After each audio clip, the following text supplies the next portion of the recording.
E aí galera, beleza? Gravando aqui um vídeo da casa dos meus pais. Ainda tô aqui, né? Nesse ano novo. Feliz ano novo aí pra vocês.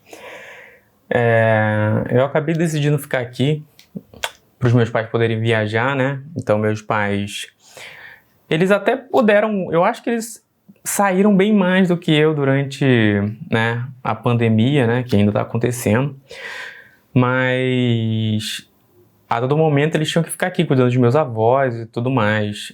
E aí eu sei que ficaria bem difícil, né, deles conseguirem tentar fazer alguma coisa, né, nesse ano que vai vir aí, de tentar viajar, porque sempre tem que cuidar dos meus avós. Então eu aproveitei que eu faço home office, né, que eu consigo trabalhar em qualquer lugar, desde que eu tenho computador e a internet.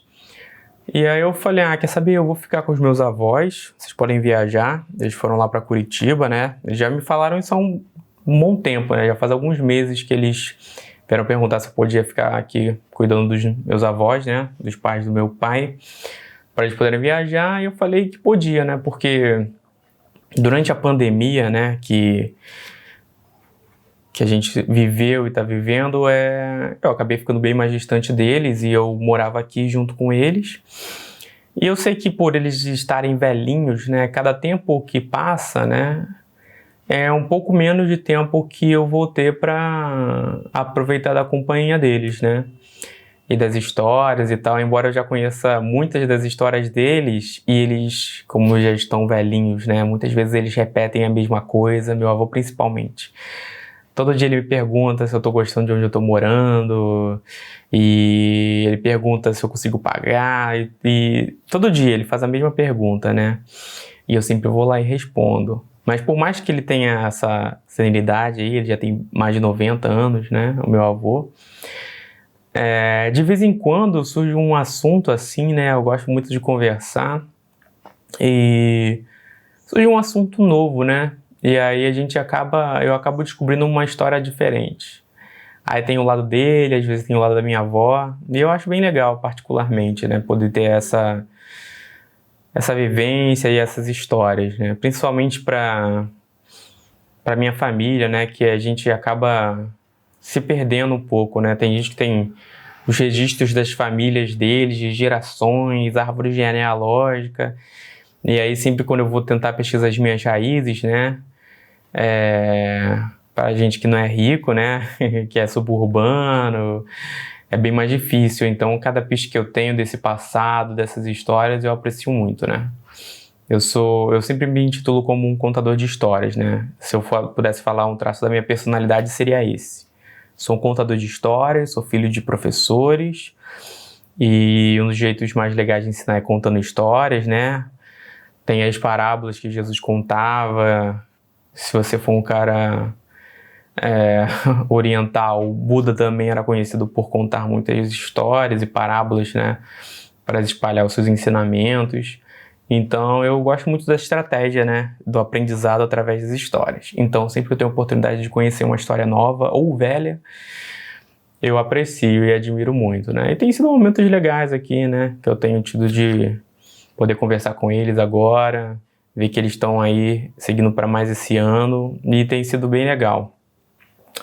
E pensando, né, nessa diferença de gerações, eu tava vendo TV, né, tava vendo lá o Disney Plus, que eu queria terminar de ver lá o Gavião Arqueiro, faltava o último episódio, e tem sido bem difícil, cara, ter paciência para ver essas séries, né, principalmente essas que que tem um episódio mais longo, sabe? Por mais que ela tenha poucos capítulos, o episódio longo, ele é difícil de me roubar minha atenção, né? Porque eu sempre tô pensando em outra coisa.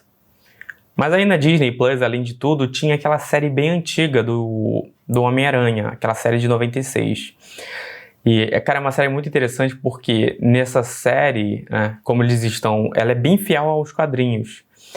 Então, ela, assim, bem fiel entre aspas, né? Mas a linguagem, né? A linguagem dela, mesmo sendo uma animação de desenho, ela tem bastante dessa coisa do pensamento, né? Mostrar o pensamento do Peter Parker ali, do Homem-Aranha. Então, toda hora ela tá se narrando. E é muito engraçado que ele tem umas tiradas Tipo, ele tá entrando no beco, caramba, esse assaltante vai querer me roubar? Poxa, se ele encontrar um dinheiro comigo, eu até agradeço a ele. Tem mas sabe, aquelas piadocas que o Peter Parker faz, que dificilmente a gente vê nesses filmes, né? E aí eu tava vendo essa série e eu lembro que eu assisti ela na TV Globinho, mesmo ela sendo de 96, né? Mas ali nos inícios no finalzinho da década de 90 para os anos 2000, né? Eu lembro que eu assistia, tinha até um episódio que eu ficava com medo, que nascia 4 braços nele e ele começava a se transformar numa aranha, né? Eu lembro até hoje desse episódio, eu tava tentando encontrar. Mas aí eu tava vendo alguns desses episódios e pensando assim, né? Nessa diferença de gerações, porque eu sei que esse Homem-Aranha ele foi feito pra galera dos anos 80, né? Pra galera que nasceu nos anos 80 e virou criança nos anos 90 e tava ali, né, com seus 10, 12 anos assistindo essa série do Homem-Aranha.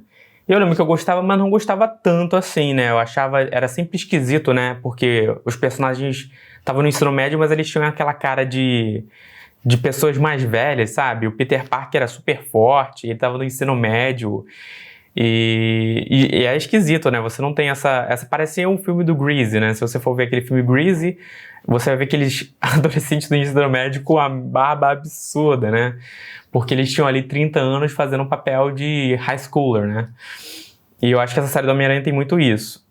E eu lembro que teve uma série animada do Homem-Aranha que eu gostei muito, que foi em 2008, que era o Espetacular Homem-Aranha. Eu já tinha assistido uma outra que era em 3D e tal, mas essa série, pra mim, era a melhor já feita. Ela tinha uma animação legal, ela tinha uma estética bacana, você sentia que o Peter Parker, ele era um aluno de ensino médio. E aí eu fiquei pensando, eu falei, putz, cara, realmente aquela era melhor, porque vieram depois, né, novas animações. E por mais que sejam animações legais e tal, elas não me pegam muito. E eu ficava pensando, putz, cara, será que aquela realmente era melhor e depois agora eles pioraram? E eu fiquei pensando, caraca, será que eu não tô sendo saudosista? Que nem aqueles velhos que falam que na geração deles era tudo melhor, sabe? No meu tempo as coisas funcionavam muito bem, sabe? O governo fazia as coisas certas, tipo esses boomers da vida.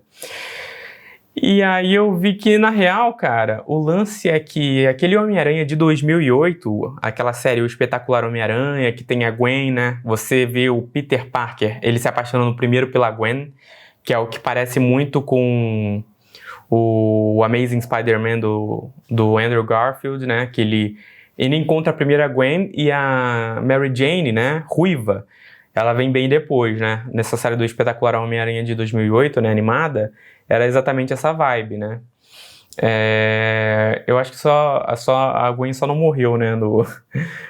Nesse desenho que eu assisti. Que nas séries dos quadrinhos originais, assim como no filme, a Gwen morre mesmo, né?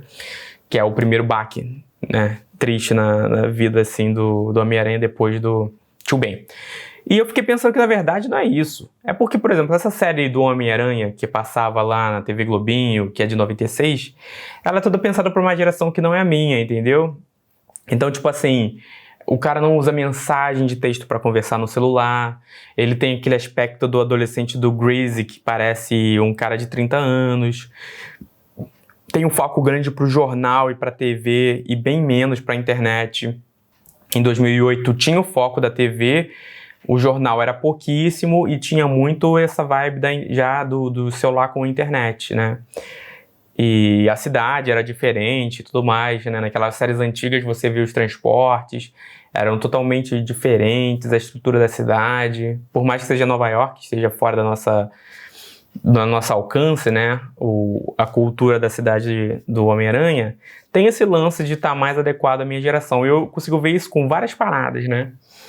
E é muito louco ver como essa mudança de coisas de cultura pop mexe, né, com a coisa da geração. A minha época, a geração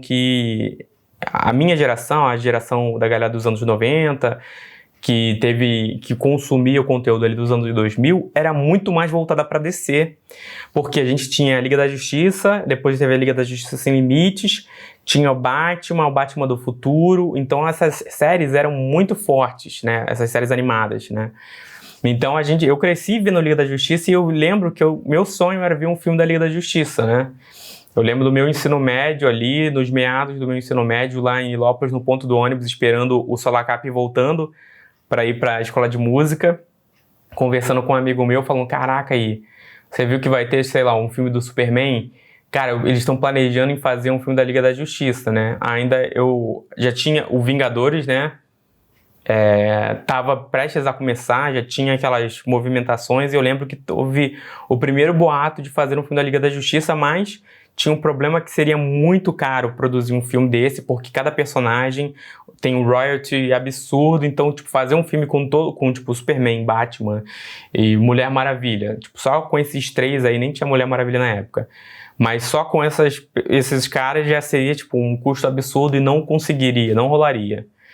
E aí, de repente, a gente, no final das contas, acabou que rolou, né? Não foi um filme bom, teve até um Snyder Cut aí, e mesmo assim não ficou 100%, embora eu tenha gostado lá do Snyder Cut. Mas a geração que eu cresci era uma geração que gosta da DC, que o herói favorito é o Batman, porque o Batman era o cara que dava a liga ali na Liga da Justiça. Justamente ele era o grande líder e tal. Então eu acho que a galera que estudou comigo e tal, em geral, tinha a tendência de gostar mais da DC. Isso foi mudando, é claro, com esses filmes da Marvel. E o tanto que eu só gostava do Homem-Aranha, porque tinha o desenho do Homem-Aranha, esse que eu falei de 96, e em 2002 teve o filme do Tobey Maguire, né, e do Sam Raimi, que era o Homem-Aranha, e eu fui ver no cinema esse filme, fiquei traumatizado com o Duende Verde, mesmo com aquela roupa de Power Ranger. Pra mim ali, criança, eu fiquei, meu Deus, fiquei todo cheio de medo. Mas aquele filme foi muito maneiro, foi muito divertido. E depois teve Homem-Aranha 2 lá com o Dr. Octopus, que foi outra explosão de mente e tal. Aquela cena do trem e é muito maneiro. O tanto que eu lembro que eu gostei pra caramba quando... É muito louco, né, pra você ver. O Sam Raimi era um cara, eu acho que ele é um excelente diretor. Porque eu tava acostumado com o Homem-Aranha ter o cartucho, né? E esse Homem-Aranha de 96, porque eu acompanhei muito pouco o quadrinho. Eu assisti o desenho animado. Minha mãe não comprava quadrinho pra mim na banca, né? Eu de vez em quando ia pra banca e lia um pouquinho. E tinha aquele jogo do PlayStation 1 do Homem-Aranha, que aparecia as capas do quadrinho e falava a história, e você jogava meio que as histórias do quadrinho. Então eu conheço a história do quadrinho por causa do videogame. E de vez em quando folhear lá na banca de jornal. Porém, o Sam Raimi ele fez diferente. Então, por exemplo, no desenho, o Homem-Aranha, ele não tinha esse negócio de grudar na parede, ele não era aquela cerdinha que aparece lá no filme, que nem é de inseto, né? Que ele tem lá as coisinhas que fazem ele agarrar, né? O tanto que com a roupa não deveria ser possível, com ele com a luva, grudar na parede. No desenho, ele tinha uma teia adesiva, né? Ele colocava tipo uma cola na luva dele, e aí a sacola fazia com que ele conseguisse subir, né? Nas paredes. Então, tipo assim, o poder maior que o Homem-Aranha tinha era uma força maior, né? Ele era bem mais forte, e o reflexo, né? O sentido aranha. Então, o poder do Homem-Aranha mais forte que ele tinha realmente era o sentido aranha. E o que eu acho até bem legal, porque o sentido aranha é um poder espetacular, né? Se você pensar, cara, você consegue prever o futuro, você consegue ficar sempre alerta, né? O tanto que o maior inimigo dele, o Venom, como ele ficou, né? Como o simbionte do Venom ficou com o Peter Parker naquela roupa preta, o vilão Venom se tornou muito forte porque o sensor aranha, né? O sentido aranha, não era despertado com o Venom. Ele conseguia burlar. Por isso que o Venom é um dos maiores inimigos do Homem-Aranha, né? Fora ser muito forte, ele ainda tem esse bypass aí do sentido aranha. E aí quando vem o Sam Raimi, o filme lá de 2002, né? Olha só, as gerações rolando. Ele coloca o seguinte, o Homem-Aranha tem aquelas sardinhas no dedo, né? Ele chega e começa, você vê, né? Tem aquela cena intrigante que ele pega e aparece, né? Crescendo aqui no dedo dele, aquelas sardinhas que conseguem fazer ele escalar a parede. E ele produz a própria teia, né? Fora a força e o sentido aranha e tal... ele produz a própria teia. Então, quando eu vi o filme do Sam Raimi, eu fiquei pensando o seguinte, cara, o Homem-Aranha, ele tem superpoderes mesmo, ele é um super-herói, porque Ele produz a teia dele, né? E naquele momento eu acreditei, falei, não, quer dizer que então não é só o cartucho, né? E tinha aquele lance dele ficar sem um cartucho, que eu achava horrível. Falei, caraca, na hora mais importante acabou os cartuchos de teia do Peter Parker, lá do Homem-Aranha. E com esse lance dele produzir a teia dele, ele não ficava sem. E depois do Homem-Aranha 2, ele inventa, né, uma estratégia para ele perder a teia, né? E ter aquele struggle, né? Aquele conflito mental dele. Caraca, tô sem teia, o que eu vou fazer agora? Desespero, né? Então o desespero de ficar sem teia virou, tipo, crise existencial lá pro Peter Parker, né? Aí ele, tipo, não conseguia soltar a teia, não conseguia, meio que ficava sem os poderes dele temporariamente se a mente dele não tava boa. Que foi um chute arriscado do Sam Raimi. Mas eu acho que funcionou, né? Então, tirando o Homem-Aranha, cara, tudo que a gente assistia era DC, entendeu? Então, o Homem-Aranha era a exceção, tanto que foi o primeiro filme que aconteceu, o resto era DC. E essa geração de hoje, a galera toda Marvete, por quê? Porque você tem aquela construção toda lá do Kevin Feige para fazer os Vingadores, né, numa história muito coesa e com heróis muito carismáticos, aquela coisa que pega o adolescente porque é engraçado, não é aquele filme denso do Batman, do Nolan, né, não é nem um Coringa, né, você não vai colocar as crianças para ver o Coringa, né, aquele Coringa é um filme de drama, né, de Coringa ali só tem um background. E aí você tem agora começando a ter umas animações da DC um pouco melhor, da DC da Marvel, um pouco melhores, né, comparado às anteriores, né. Eu acho que da Marvel, na minha época, as únicas animações que eram boas era esse Homem-Aranha e o X-Men Evolution, né. O tanto que, se você for ver, foram as coisas que viraram filme, né, e mesmo assim os filmes eles não são tão bons, porque eles eram filmes separados e tal, né. Então, por exemplo, o X-Men e Homem-Aranha, se você visse aquele desenho de 96 do Homem-Aranha, eles estão juntos ali o tempo todo, né. Porque faz muito sentido. O Homem-Aranha tá em Nova York. Quem tá em Nova York também? O Demolidor, né? Tá ali em Hell's Kitchen. Enquanto o Homem-Aranha fica lá mais no centro de Manhattan e tudo mais por causa do jornal, né? Do Daily Bugle lá. E aí, você, tipo assim, nos filmes você nunca tem esses personagens se encontrando, né? Por mais que você tenha tido lá o filme do Demolidor lá, enfim, aquele filme que é ruim, mas eu gosto, mas eu sei que é um filme muito ruim.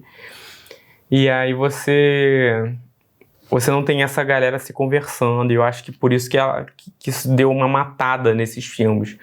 Aí quando veio o Kevin Feige, que realmente, tipo, a Marvel virou o que é hoje, e a maioria das pessoas hoje, que você vai ver jovens, elas gostam dos personagens da Marvel, né? A DC meio que tem desenhos bons, mas os desenhos eles não são para as crianças, né? Os desenhos bons da DC, né? Então, você vê umas animações do Batman muito maneiro, da Liga da Justiça novos, né? Bem maneiro, com Constantine, mas você vê claramente que aquilo ali não é uma parada para criança, né? Até os Jovens Titãs que eu via quando era mais novo, você percebia, né? O arco da Ravena ali era super esquisito e não era para criancinha mais nova, né? Você tinha que ser um adolescente ali para você digerir bem aquilo ali, né? Porque era bem demoníaco e tal.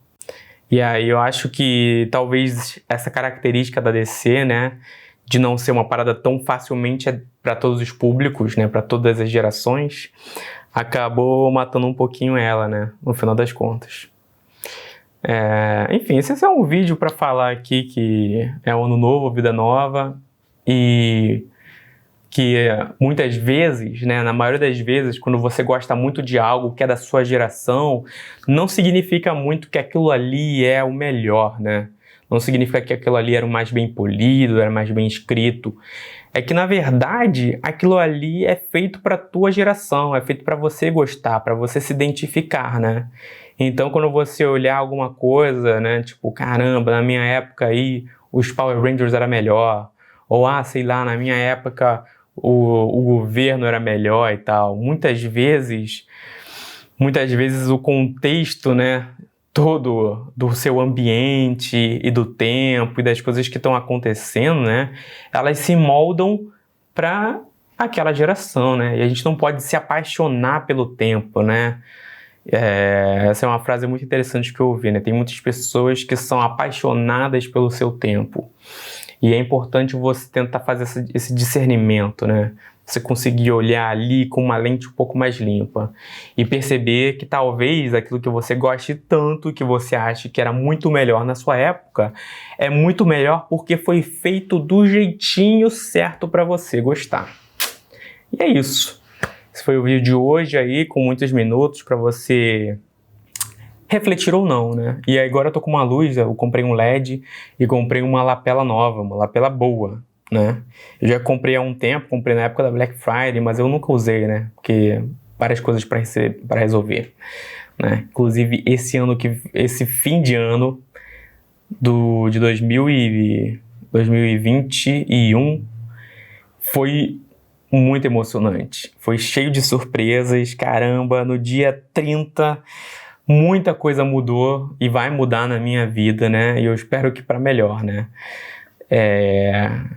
Enfim, é isso, galera. Feliz ano novo para vocês. Tchau.